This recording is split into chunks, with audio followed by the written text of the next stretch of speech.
Ayan, good day sa inyo mga idol. Thank you for watching my channel, Marvelous Mark TV. Kung papansin nyo po, tumutubo na po ulit ang mga saging dito sa ating gilid. Kung maalala nyo po yung last video ko dito, tinabas po itong mga saging ng magiging naming kapitbahay. Pinutol po nila yung mga matataas na saging. Siyempre wala po tayong magagawa kasi lupa nila to, tayo ay nakikitanim lang.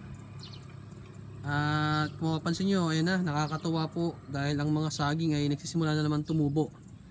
Katulad po nito na halos parang wala pang isang dangkal lang laki. Ayan po, oh. Ito pa, isa pa. Baby saging. Diba, ang cute, oh. Ang cute po tignan ng mga saging pag maliit pa.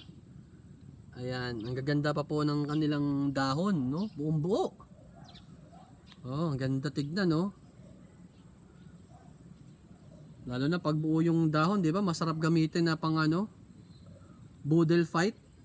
Nilalatag niyo yung dahon ng saging, tapos kakain kayo ng nakakamay, sabay-sabay, barkada, pamilya.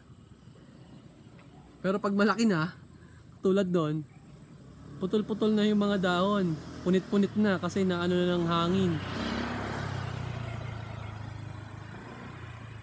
Ayan, no? Yan po ang mga bagong tumutubong saging sa ating gilid ng bahay.